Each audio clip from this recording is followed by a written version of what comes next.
Oh,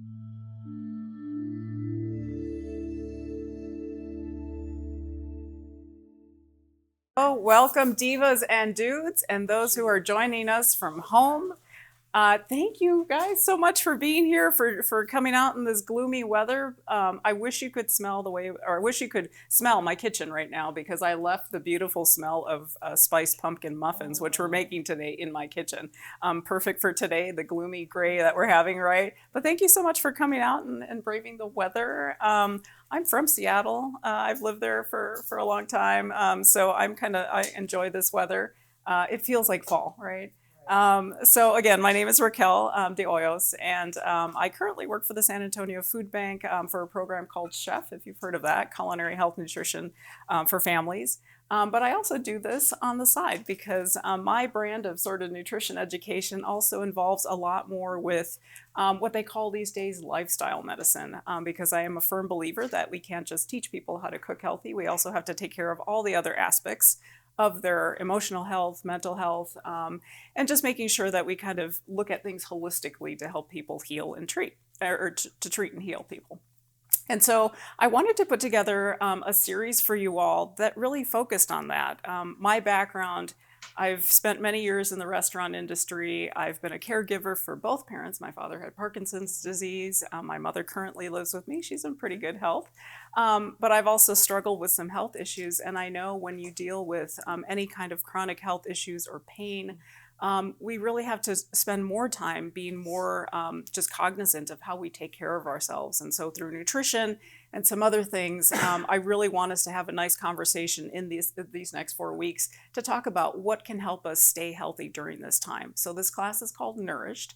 And we're going to look at 4 different aspects of our body. We're going to start today with the brain, but we're going to work our way down to the heart, the stomach, and the lungs. And I really want to kind of look at the 4 main components of our body because they're really critical. And there's a lot of great nutrition information that I want to share, but there's also some really cool, fun stuff that I like to share too. If you noticed, I had some music playing when you guys came in. That's part of it too. I like to make these classes fun. So today what we're going to focus on is the brain. And our recipe today is really cool. It's a spiced pumpkin muffin. You have probably been maybe exhausted by the pumpkin spice craze that happens every fall. Also, why I did not call these spiced pumpkin or pumpkin spice muffins, but they do sort of have a twist of that. I used to bake professionally for many years, and I did a lot of baked goods that were gluten, dairy free, just kind of allergy friendly. And so when I bake, 1, it just makes me feel happy. And 2, I like to do things where I just feel nourished by the actual thing that I'm baking. And so I came up with this recipe for you all in this class because I wanted something that not only tastes delicious and looks really pretty, but something that has some really good components in it that will help keep us nourished and grounded. Oftentimes when we are sick or we're taking medications or going through treatments and therapies, our bodies are physically the first things that take the hit, right? So we want to make sure that nutritionally we're getting some of those big components that are really essential to our health. And so I'll walk you through some of those things that we have in our recipe today. So thanks again for being here. So this is a pretty simple recipe. We're going to combine some dry ingredients with some wet ingredients, mix it all up. I've baked some already off this morning for you all to try. And then I'll have, if anybody would like to take some of the batter home to bake them at home, I'll have the batter from today, and we've got some containers for you all. But we're going to start with some great ingredients, and whole wheat flour is one of them. So I'm taking a combination of whole wheat flour and almond flour. Whole wheat flour, as you know, is a whole grain. So it's the whole wheat that hasn't been fully refined or processed. It has all the good stuff in it that we need. And it's a great source of fiber. It's a great source of vitamins B and E. And it's just helpful because, 1, with the fiber, that helps reduce inflammation, right? It's going to keep things flowing regularly through our system, help keep the inflammation down. That's a big thing these days. People are talking about inflammation everywhere, in the brain especially, but all throughout our body, and when we can be ill, right? Maybe we're not able to move around as much. We might be a little more sedentary if we're going through any kind of treatments or therapies or any kind of medical illness. And so we want to kind of help keep our body running regularly, even if we can't. So whole grain flour is a great thing. Almond flour, any kind of nuts, right? Almond flour, what I like about it in this recipe with the combination of whole wheat flour is it gives it a great taste, but it also has a little bit of moisture and some added benefits of just being, again, a great source of fiber. So we're gonna start with 2 cups of whole wheat flour, and we'll have the recipes for you all so you guys can just follow along, or you can take a look behind me as well. But we have 2 cups of whole wheat flour, and then we're gonna do just 1 cup of the almond flour.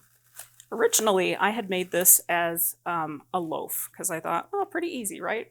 But because whole wheat flour is pretty dense, you have to bake it pretty long. And so when you're ill, the last thing you want to do is be waiting around for something to finish baking, right? You want to eat it now. So I cut it down and made it into muffins, and that took the baking time down considerably. So we've got our dry goods there. The other things that we're going to add are just some leavening ingredients. So I have some baking powder. I'm also adding baking soda and a little bit of salt. So it's about 1 teaspoon of baking powder, half a teaspoon of baking soda, and a 1/4 teaspoon of salt. Now, baking soda and baking powder are both leavening agents, but the baking powder is where you're going to get most of your lift from. The baking soda, while it's a leavening agent, can also provide some of that browning that you see in your baked goods. So it's great for that. It's also a great way to balance out the acid that's in your recipe. So today we're going to have a little bit of orange juice in our recipe, so that'll help kind of neutralize the acid in the recipe. The other thing that I'm going to add, which is sort of the secret spice of our spiced pumpkin muffins, are all the seasonings, right? So today I'm using a combination. Now I could have just used a regular pumpkin spice blend, which typically has like cinnamon, nutmeg, maybe some cloves, some ginger, and that's quite delicious. You could just use all of that. But I took a tablespoon of our pumpkin spice, and then I had something fun in my pantry. Has anybody ever heard of Chinese 5-spice? Mm-hmm. How do you guys like to use it? For those of you who've used it before. I've heard of it. I've never You've heard of it, okay. Anybody use it in a recipe? Yeah, bone broth. To bone broth, yeah. So Chinese 5-spice can be used either sweet or savory. It's kind of a spice blend. It has a lot of great spices in it. One of my favorites though is star anise. So if you've ever seen those beautiful little, they look like stars, right? That's one of the dominant spices in here. It just has the best aroma. So I want to pass that around so you guys can smell that. Sorry, I'm off camera a little bit. But it's important when we're cooking. If you all have been to my class, I'm always a proponent for saying, enjoy the pleasure of cooking. And baking is like the #1 go-to. When I teach kids, they always love to bake. When I teach people for the first time, baking is one of the things because it's often associated with sort of those comfort foods, the happy moments. I remember very clearly when I was in my 20s and just sort of, getting my legs under me and different jobs and moving. The one tradition that I have always had, and I keep it to this day, is when I move into a new place, I always bake something because I want that smell to remind me of home. So this is one of the things, you could incorporate into your life, just because I think those little traditions go a long way, right? And food and memory are so great as a positive way to keep your spirits up too. So we've got a tablespoon of pumpkin spice, and then I'm doing 2 teaspoons of that Chinese 5-spice. Okay, and then let's see. The last thing we're gonna add here is a little bit of walnuts. Walnuts look like brains, right? I heard somebody call them brain food because they look like little brains. They're a great source of omega-3s, which obviously are good for our brain. A lot of those healthy fats, right? So things like olive oil, which we'll also be using, contain omega-3s. And so what I'm doing here is just sort of building all those wonderful factors, all those nutritional things into this recipe. But the next thing we'll do is walnuts. So what I want to do is, these are already pretty small, they're pieces, but I'm going to chop them just a little bit more because what I want is about half a cup. And so one of the things I had mentioned was, when you're sick, the last thing you want to do is cook, and maybe you can't. And I've definitely been in those places before myself, and I cooked for a living professionally for many years. But I do know that for me anyway, cooking is relaxing. It's sort of a meditative process often. I turn on my music. I really enjoy the process. But sometimes I do get tired as well. And so what I do as a practice is I might break up the steps of something I'm making. Because anything homemade is always going to be a wonderful treat to enjoy. But sometimes things have multiple steps. And so, for example, in this recipe, you could maybe just mix all your dry ingredients one day and set that aside. There's nothing wrong with having that sit in a bowl, cover it, and nothing's going to happen to those ingredients because they're dry ingredients, right? So we're going to add that. And then I'm going to reserve about 3 tablespoons of this just to put on the topping of my muffins. I'll just set those aside here. Actually, put them in here. So the next thing you could do is what we're going to do next, which is all our wet ingredients. But that's one way that you can think about cooking in general, is break it down into smaller steps. And anything in life, I've really been enjoying. I'll share with you in a moment some great reading materials when it comes to brain health.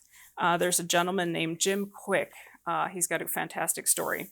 But one of the things he always reiterates is breaking things down into smaller steps that are more manageable and more digestible, right? And anytime we're going through anything, even if it's not illness or if it's just a situation in your life where you're just stressed out, if you take things in smaller steps, it just makes it more manageable. So here we have just a real simple mix of all of our dry ingredients. It smells fantastic. Did you guys enjoy the Chinese 5-spice? Yeah, it's a beautiful smell. Actually, the secret ingredient in my cranberry sauce for Thanksgiving is whole star anise. People always ask me, oh, do you like cranberry sauce? I'm like, I love it. And that's why, because I use that in fresh orange and orange peel. And that spice just is amazing. Okay, so the next thing we're going to do is all of our wet ingredients. Oh, I'm sorry, I forgot one ingredient for the dry. One of the most important ones too. So has anybody used flaxseed or flax meal? Yes. Also great health properties, omega-3s, right? So we're going to add some of that in as well. And this is already ground up. You can buy it whole seed and keep that. Keep it in a dry, dark place because it has oils, right? Like any other nuts, the seeds have oils, so you don't want anything to go rancid. I usually purchase like it already ground up and keep it in the refrigerator, and I go through it fairly quickly. So that's what we're going to add last here. And it just gives a nice nutty flavor too to the batter. And it adds a little bit of heft and fiber, so that's also a good thing for our digestion. Okay, on to the wet now. So what we're gonna do is we're gonna add pumpkin. So you could do, just if you had leftover canned pumpkin for making your pumpkin pies that already has all the seasoning, that wouldn't hurt if you just happen to use that. What we want is this is about a 15-ounce can. This is just straight pumpkin. If anybody has leftover Halloween pumpkins, you could also use that. My mother is a fan of doing that, and she makes her own empanadas every fall, which I really look forward to. And she takes the Halloween pumpkins and just, puts her secret spices in there, and that is what she uses for her filling. There's also a small little pumpkin that you might see. Actually, H-E-B has been running down the cost of pumpkins because nobody's buying them. But if you see a little small pumpkin called sugar pie pumpkin, that's also a great one to use for anything baking with pumpkin because it has a really high sugar content, and so it's just as good as using the canned pumpkin because it has that great flavor. But they're pretty small, and they look just like a regular jack-o'-lantern pumpkin, but they're just smaller. Okay, so we've got a can of pumpkin. We're also going to do orange, and so if you've taken one of my classes, you know me. I like to use everything of every ingredient. So for this orange, we're going to use the zest and the juice. And try to find a nice big orange. We're coming upon citrus season pretty soon, which is wonderful here in the South because I'm often jealous of people who have the citrus trees in their backyard and they've got grapefruit and limes and little tangerines. And I'm like, one of these days I will have that too. But one of my favorite citruses to use is blood oranges, or if you see them, cara oranges. Has anybody had those? Yeah, caras are, they look like a regular orange, but when you cut them, they have more of a brighter kind of pinkish, almost grapefruit colored flesh on the inside. and they're super sweet during the winter citrus season. So that's kind of my go-to when I am looking for citrus in the winter. And so I'm just taking a little bit of this off. I don't want to go down too far because that takes us into sort of the whiter part, and that's a little bitter. So that's plenty there. And then what I'm going to do is just make this manageable so that I can get the juice out of it. So see, if you were to open this and it was a cara, it would be beautiful pink, almost like a grapefruit color on the inside. Different from a blood orange. Those are also really good, although I haven't been a fan lately because every time I get one thinking it's going to be so sweet and delicious, it's disappointed me. So my go-to is always the cara. Okay, so I don't know if any of you have KitchenAid mixers at home. Just because I baked professionally for many years, that was kind of my go-to. But you can easily do this, just kind of mixing all your wet ingredients together in separate bowls. But generally, if I do it in my KitchenAid, I tend to put all the wet ingredients, except for the oil, into the mixer first, turn it on, and just incorporate that. And then I slowly add in all my dry. And the trick here, too, just so that your muffins aren't really dense, dry, is to not overmix the batter, right? Any baking fans here? Things that you all love to bake? Is there anything right now that you're kind of craving, or anything that you have baked or that you might bake for the holidays? Oh, cheesecake, yes. Cheesecake is great. That's one of my favorites. Anybody else? Oh, banana nut, that's a great flavor combination too.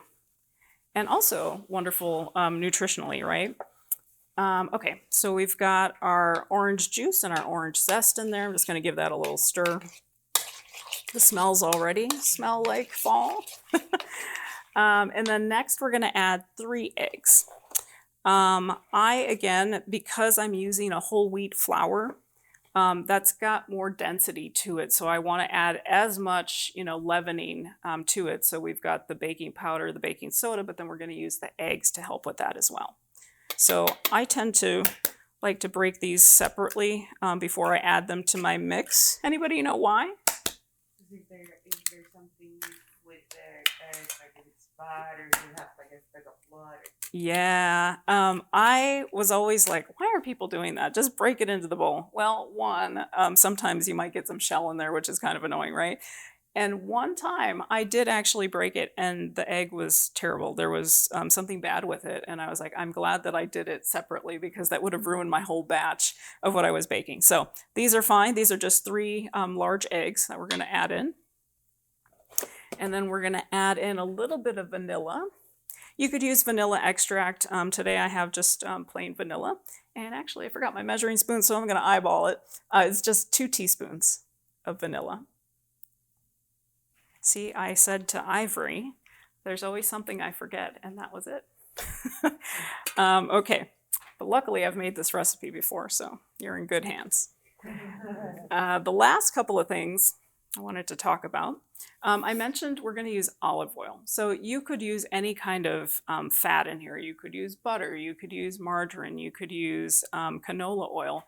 I'm choosing olive oil because, again, we're trying to build a recipe that has all those great nutritional components. And olive oil obviously is a healthy fat, has those omega-3s, which are good for our brain. So we're going to use that. And this is just extra virgin olive oil. Why is it also great? Because extra virgin olive oil, if you think about the olives being pressed, it is the first press. So it is closest to the original source of that ingredient.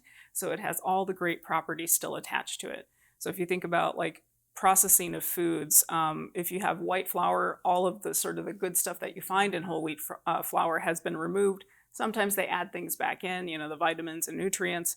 But anything that's closest to the source of what the original ingredient is always going to be a little bit better, right? So we're going to have 1/2 cup of olive oil. And you can taste it a little bit. I know when I first pull these muffins out of the oven and I have one, I definitely have the palate so I can taste the olive oil. And I like that. If you have ever been to Italy, I have not, unfortunately, not yet anyway. You can taste all sorts of olive oils, and people are just accustomed to those flavors. There's also stores where you can sample all those oils, and I encourage people to like check those places out because that's a fun way to just get your palate used to all those different ingredients, right? But olive oil definitely has different flavor profiles, and so it's important to use one that's just very simple. And this is one of my favorite brands. It just has a great olive oil taste to it. Sometimes olive oils are mixed with things. They can be mixed with canola oil, so that takes away that beautiful smell and taste. So I tend to go for just the straight olive oil. The other thing we're going to add is maple syrup. Now, the H-E-B I went to the other day did not have my favorite one. I can't remember the name of it offhand. This one's just as good. I go for a darker one just because that's my preference. Instead of just white sugar or cane sugar or brown sugar, I decided to do maple syrup. We're going to do 3/4 cup of that. And that is plenty of sugar. If that is one thing you're trying to watch in your diet, maple syrup tends to go a long way. You could probably even do this recipe with 1/2 cup of maple syrup and maybe something like an applesauce, an unsweetened applesauce, and give that a try and see. It might change the texture of your muffin. But if you're looking to cut sugar, because sugar also can lead to inflammation, right? And so we want to be careful of that. But I just feel like it lends a cleaner flavor to something like a baked good, and so we're just using 3/4 cup of that. You could try honey too if you wanted to. I've baked with all sorts of things, but maple syrup seems to be one that works really well in a lot of different types of baking applications, so I tend to stick with that. So I'm going to get my whisk out now and put my hands and arms to work here. You all did the stairs this morning. This is my exercise this morning. Good for you. You started your day already with your steps in. Was anybody clocking the steps this morning? As Jose had you coming up 4 flights of stairs. That's good. Okay, you've got me beat already. Okay, so that's all really well incorporated now. Pretty simple. And then, so what I'm going to do is just add a little bit of my dry in, maybe about 1/2 of that. And I want to use my spoon for this just so I can get in there. And like I said, you know, the trick is to just incorporate it, but not over mix it. It's almost like you're just folding it in, because the more you over mix this batter, it will get a little too stiff and your muffins will be a little too dry. So once you have this all mixed together, one of my favorite things to do, especially when making something like a muffin, is to, I mean, I'm all for like perfection and uniformity. So you can just use, you know, a regular spoon to scoop this out into your muffin tins. But I have a little special secret that I use. Let me just add the last of that in. Yes, and don't forget you have walnuts in here, so don't try to really make the batter too smooth because you've got walnuts in there. So don't think that the walnuts are the lumps of flour. Yeah, so you say you kind of do it like a brownie batter, maybe 15 mixes? Yeah, I mean, it's just, I mean, when I do it in my mixer, I do it just enough so that it's incorporated, and then I take like a spatula and finish just, you know, folding it in. So this is, the batter looks, you know, it's not a super wet batter. If you can see that, it's, you know, it takes a while to kind of fall off the spoon, but it's really well incorporated. Now, when I was baking with things like non-gluten flours, what you have to do is let those batters rest so that the moisture can absorb, any kind of liquid can absorb, and then you get beautiful volume on your baked goods. But with this, because we've got the gluten from the whole wheat flour, we don't want to let this sit too much because then that'll contribute to too much gluten, then making your muffin a little too dry and dense. Okay, so that is the batter, but this is my secret weapon. Did you have a question? Oh, sorry. My bad. Thank you. See, I forgot 2 things today. Thank you so much. Olive oil. But yes, I do try to add that in at the end because, again, I don't want to over mix it. So you don't have to use a mixer? No, you could just mix it by hand like I'm doing here. Yeah. I mean, it comes together a little faster, and if you have the mixer, you could. But I just kind of drizzle that in just a little bit. There we go. I was like, that did look a little stiff. Thank you. There we go. Want to make sure we get all the delicious ingredients in there. See, I have a little bit of brain fog this morning, just like what it looks like outside. But all of these really delicious ingredients will help with that. And so then I have another question. Yes. Like the type of pan that you use. I can't bake. I can cook, but I can't bake. I've done everything. Oh no, okay. When I bake. And I know like if you have like the darker pan that says to, adjust your temperature by and I do that and I still burn it. And so I don't know. Okay. It always burns. You will be a fantastic baker after this recipe in this class. So you're right. If you have a darker muffin tin or baking dish, it's going to attract that heat in your oven more, right? So you can use that, but what I recommend is you drop the temperature down. So instead of 350 on these muffins, we're doing 325. And the other thing that I do is I raise that bottom rack of the oven, and I move it up a little bit more so that my muffins aren't completely at the very bottom, absorbing all that heat. Mm-hmm. So you're saying because it says do it 10 degrees lower. So I probably need to go, okay. Yeah. Because I'm just like, I don't understand. Yeah, and sometimes recipes are just not well written. Sometimes you have to experiment a little bit, and baking is really, they call it a science because it is. I mean, there's a lot that goes into all of the ingredients, and I'll test all sorts of things and I'll be like, yeah, that didn't quite work, but there's something off. But I've baked enough to know now, I think this is what I need. I need more moisture, I need more acidity. Like I kind of know how to balance it out. But yeah, pans and temperature are really key. The other thing you want to make sure is you calibrate your oven. You can get a simple thermometer that they sell probably at H-E-B, Lowe's, Home Depot. But always check your oven to make sure that what it says on the outside panel, 350, is actually what it's registering. That's simple ways that you can make sure, because some ovens run really hot also. I've noticed that after cooking in many kitchens, and you're thinking you're baking something at 350 and it's really 375, and you're like, why is this? And you're following the recipe to the T, and you're like, it said 30 minutes at 350 and everything is burnt.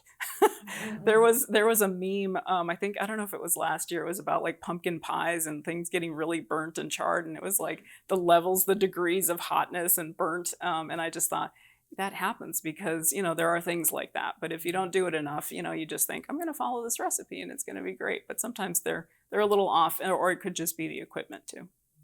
Yeah, great question though. Okay, so now our batter looks pretty good. It looked pretty good last time, but now it has a little more, obviously some more moisture to it. But that's what it's going to look like. It smells fantastic. And again, we'll package some up for those of you who want to try that and take that home.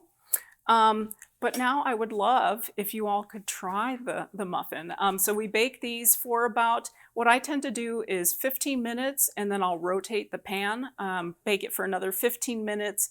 I test it with a little toothpick just to make sure it's completely cooked and it comes out clean and dry. Sometimes, depending on your oven, I bake these another 2 to 3 minutes, a little bit longer. They're already, because of the ingredients, browned. But the last thing you would do is, once you scoop them out with a scoop like this, you want to top it with the additional walnuts that you chop. So I had 3 tablespoons of walnuts, and then I added 2 tablespoons of pumpkin seeds. You might also know these as pepitas. These are also great for brain health, right? Because they contain, excuse me, they contain a lot of great nutritional properties as well. And pumpkin and pumpkin seeds, anything pumpkin is just great because it helps with antioxidants, which are great for reducing like any kind of brain oxidation, right? Any cognitive decline. Food really is medicine, and I love when we can be able to pinpoint what exactly is it in the ingredient that helps with that. So I tend to put these in my salads a lot of times. You can just eat them raw by the handful. They're great. They do get a little bit toasted, obviously, so do the walnuts when we're baking these, but very simple. And they just make the muffin look pretty. You could bake these muffins without any of that on there if you wanted to, if you didn't want to go out and get the pumpkin seeds, but I just think it looks cool. One of the other things I wanted to mention too is I like these parchment baking liners. You could drop it directly into your baking pan, maybe spray it with a little bit of pan spray like avocado or olive oil pan spray. But I find that these are easy to, like, they don't get stuck. Your batter won't get stuck to these. HEB sells these. They're pretty inexpensive, like $2 a box. They used to be cheaper, but they're about $2 a box. But they're my favorites to use for baking. Okay, did I get everything? I think I did. All right, so I want you all to just enjoy the muffin, and while I get a quick sip of water, and Jose is handing those out. Mm-hmm. If I see something pretty, I just want to. I love that you said that. So she said, if I see something pretty, I just want to eat it. I know I've done my job when somebody says that, because that is part of it, right? When we're cooking for somebody or just ourselves, like the presentation really matters. So that's what I love too. Like, obviously you could do this very simply, but I think the little bit of garnishes just kind of adds that extra touch to it. But it's a very, simple recipe. There are a few ingredients in it, but they're all really beneficial for us nutritionally. And you'll notice, or maybe I should ask before I say this, if you've enjoyed other muffins, before, how does this one compare to ones that you've enjoyed before? For those of you who are kind of sampling a little bit right now. Well, if we're not talking, it's gotta be good. I love that. Okay, anything else? I like the flavor, the moistness. It's a nice balance. That's delicious. Yeah. I think it's perfect. Everything is perfect. I love it. And my favorite part is it's not that sweet. Yes. Yeah. So as I was mentioning, you could use all sorts of other sugars. There is sugar in this because of the maple syrup, and there's a little bit of sweetness, obviously, from the pumpkin. But they are not as, they're not as oily, but they're still moist. There's a lot of things that contribute to the moisture: the almond flour, the eggs, the pumpkin, that olive oil, and then of course the maple syrup. If you look at them first, you might think, this looks like a heavy, dense, it just looks like it's going to be like one of those oat bran muffins that people tell you to eat because they're healthy and you don't enjoy them. This one is really fun because it sort of is deceiving, but it's got good things in it that are good for your health. And yeah, they definitely don't taste as sugary sweet. And I think, over time, if you have, some challenges around sugar in your diet, or maybe you're diabetic, or you have a loved one who's diabetic, something like this where you have the sugar, maybe it's a once in a while kind of treat, but it still has that great flavor. Like, you don't want to completely deprive yourselves of those small, joys, right? And this one has so many great ingredients in it, and very, I would say, just like straight from the source ingredients, right? We're not mixing anything weird in here. Sometimes people put all sorts of concoctions in, and it's just too much. But this is very straightforward, and so that's one of the reasons why I enjoy it. So, Because it has less sugar, is it considered like a skinny muffin? I wouldn't exactly say that, because it is 3/4 cup of sugar. And what I will do before the end of the series is, I had meant to do it, but my program was down. Get you all the nutritional information just so that you can have it. I know for a fact, just because I took a quick peek this morning, each of these muffins is about 240 calories, which is pretty good. If you think about, you want to make sure, here's the thing, like, you want to make sure that you're getting enough nutrition. And it has to be consistent, right? Like, if you're used to maybe skipping meals, or when you get sick, you just can't stomach things, you have to make sure that what you are choosing and what you are able to consume has a good balance of those essential nutrients. We've got some whole grains in here. We've got some healthy fats in here, some protein. Those are really critical things to keep us nourished, right? So that's why I wanted to feature this recipe, because it has some really good properties nutritionally. Okay. I love the orange. The orange is So the orange comes out. Okay. Yeah. Definitely. What are your thoughts, with you being an expert baker, on using silicone pans versus traditional? Yeah, absolutely. You could definitely use that. And then you could just do away with the liners and all of that, the sprays. That would work beautifully too. Yeah, absolutely. And thank you for mentioning the orange. Somebody gave me a sample of, it was the Pan de Muertos right now, because we're having the Dia de los Muertos. And it was beautiful. And the first thing that I tasted was the orange. And I was curious, because I was like, that was so like front forward flavor for me. And that's pretty traditional, but I was just like, what exactly did they do in that recipe? It got me thinking. I'm like, what comes out? And it is interesting because sometimes medications or just certain things, stages in your life, we lose our taste buds. They say sweet things obviously are the last thing to go. But if something like this, obviously the smell nutritionally, but what are some of the components that sort of draw out from the ingredients? The orange, maybe a little bit of that pumpkin spice or that Chinese 5-spice. I look for things like that in recipes just to kind of keep things interesting. Also, somebody said it looks pretty, so I'm going to enjoy it. Think about those things as you're choosing recipes or you're enjoying foods out if you go out to eat, because they do make a difference. Okay, well, if you all want to continue enjoying the muffins, I wish I had some coffee. That'd be great with coffee. Awesome, you came prepared. She came prepared. I wanted to talk a little bit more nutritionally, and then give you some other ideas and activities to sort of take home to think about this lesson on brain health. So you all have your handout there, but I'm going to grab my glasses really quick because as I'm getting older, my brain definitely needs to keep running properly, but my eyes definitely been a challenge lately. So one huge key thing when it comes to brain health is hydration. So the brain, if you did not know, is made up of 80% water. And so when you think about any times where you've been just sort of extra thirsty or dehydrated, they often say, if you're super thirsty, you're probably already dehydrated. And so drinking water is super important. Staying hydrated even through these sedentary periods or recovery from illness is super critical, because if you are dehydrated, it can have a huge effect on your cognitive abilities, from anything from concentration to memory.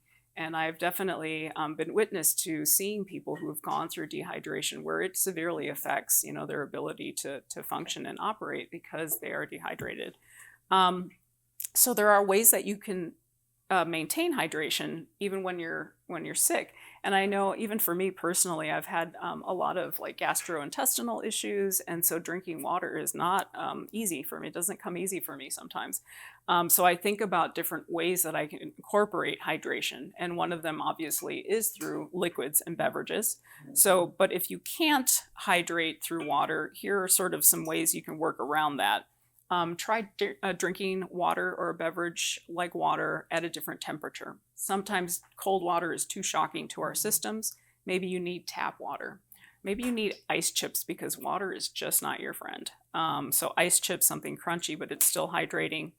One thing I've also been reminded of, and I've had friends who've gone through this too, is sometimes, we're so accustomed to enjoying a meal and having something to go with it as a beverage.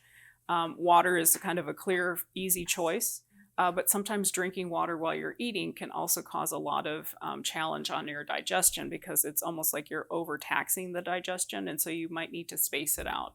Listen to your body, listen to your gut when it comes to stuff like that, but just make sure either you're hydrating maybe before you enjoy the meal or a little bit after, just so that your digestion isn't overtaxed. And then just remember too that water helps keep our bodies running efficiently and smoothly by flushing things out, right? Any kind of toxins, any kind of medications that, residuals from that. So I remember my father who had Parkinson's, he was on probably about 20 medications at one point, and the doctor kept saying, make sure he drinks enough water, because there was so much that was in his system that, obviously his body was working to manage, but water was a huge helper to kind of make sure he maintained his balance through all of that. And my father usually didn't have a difficult time drinking water. He wasn't used to it, but it was easy enough to kind of give him that. But just working around, anything like that, whether you're taking medications or you just can't tolerate it, make sure that you're staying hydrated. If you can't, or you're sort of a little bit less inclined to do it through beverages, you can also find hydration in your foods, right? So if you think about things that are pretty simple as far as their flavor profile, like celery, or things like grapes, maybe cucumbers, another one. I see people do infused waters. That's kind of fun. But anything, yeah, watermelon is a fun one. Just anything that you can tolerate because those also have hydrating properties. And then a couple other brain foods that we did not use today, but that are great also are avocados. Who here's a fan of avocados? Yeah, and why are they so expensive lately? I mean, come on, H-E-B. They used to be 2 for $1, right? So avocados, great source of monounsaturated fatty acids, so those healthy fats that help protect the brain cells, and folate, which helps produce healthy red blood cells for optimal brain functioning. So avocados, they're delicious. They make great, guacamole, but also great for our brain. Blueberries are almost like brain food, right? You see, there's a sign somewhere here, I forget on what highway, but it talks about blueberries and brain health because they have antioxidant properties, which again goes back to that protecting our brain cells, the oxidative stress that can be caused by free radicals in our body. All sounds very complicated, but basically blueberries are good for us. They're good for our brain. They're just good for us in general. So make those part of your diet.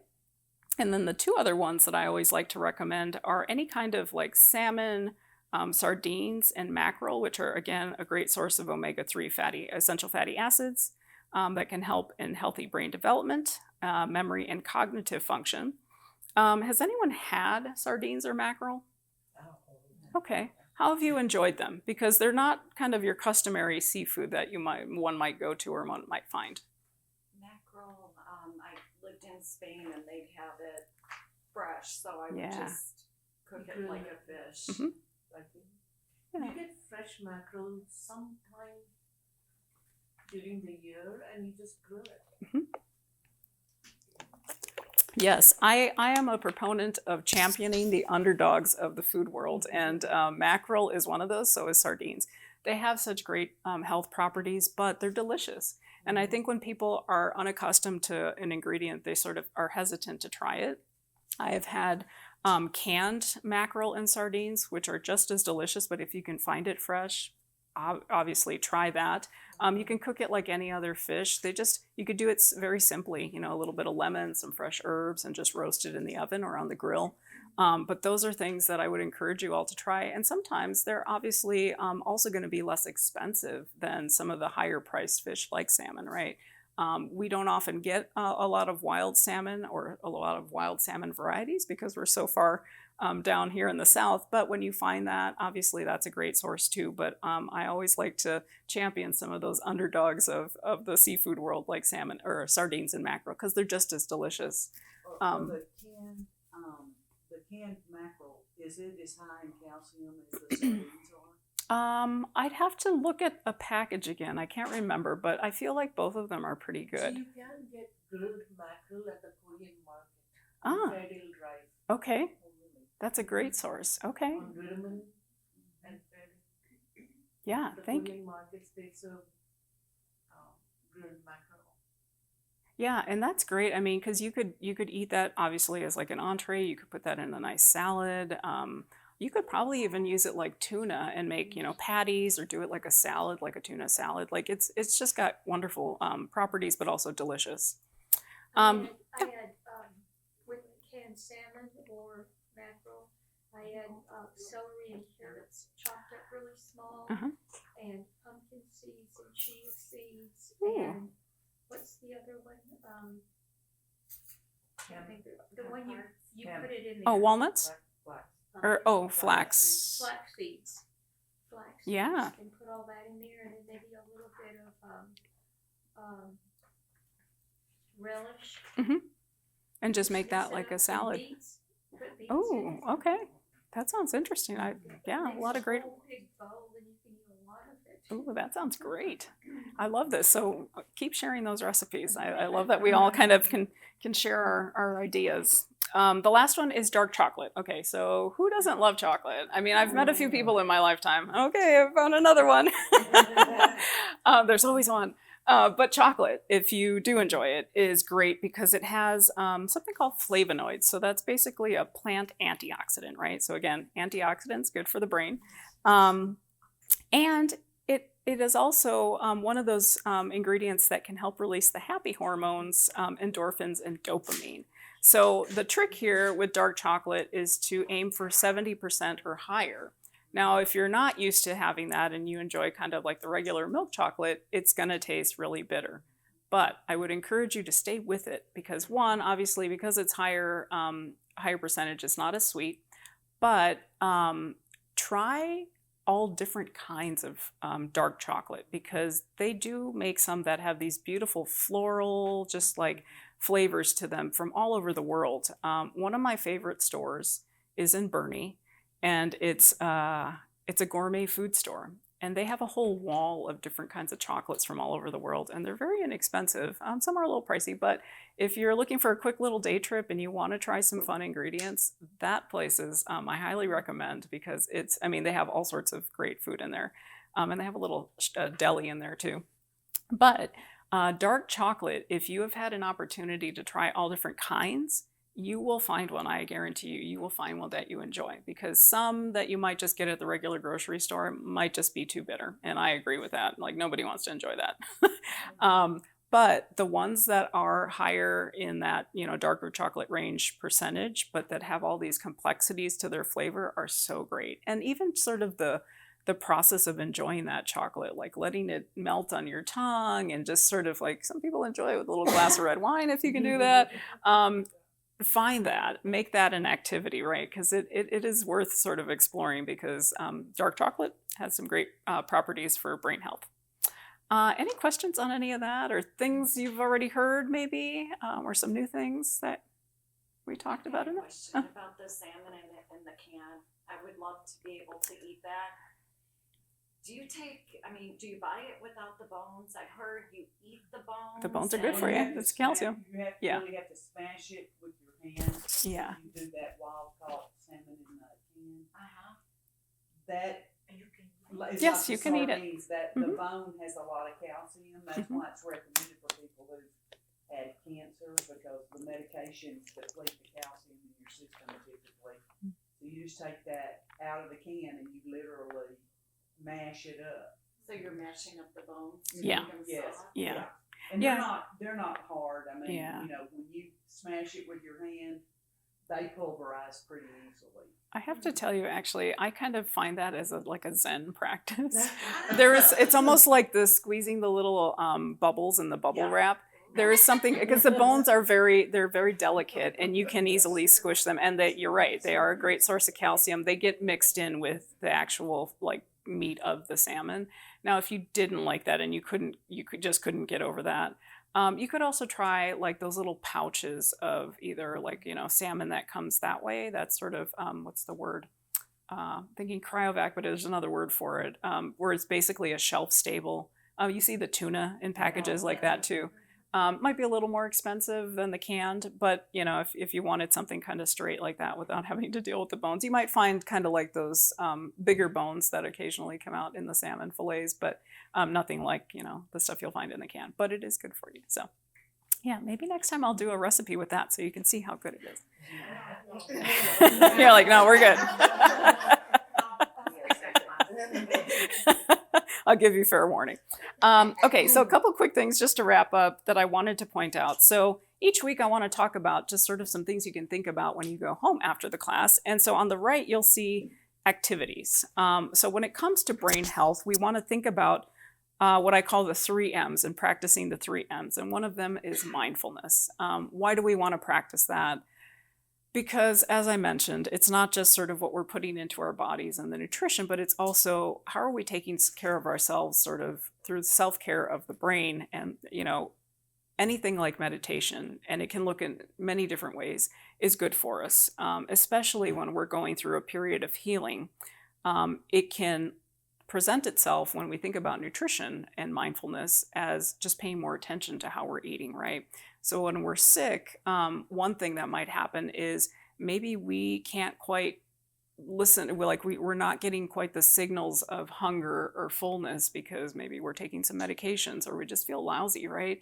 So we have to rely a little bit more on other senses. So being mindful to pay attention to that. So it might, maybe we can't register the feelings of fullness But maybe we can think about a recipe like this that is nutritionally balanced, that we know we're going to get a lot of good ingredients from. Thinking about spacing those out maybe in smaller portions throughout the day, but just making sure that our nutrition is consistent and balanced throughout the day.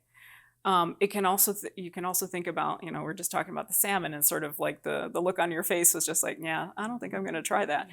Paying more attention to what brings us pleasure, the smells, the sounds, anything like that when we're cooking or we're around food, like pay attention to that. That's mindfulness, especially when we're going through periods of illness.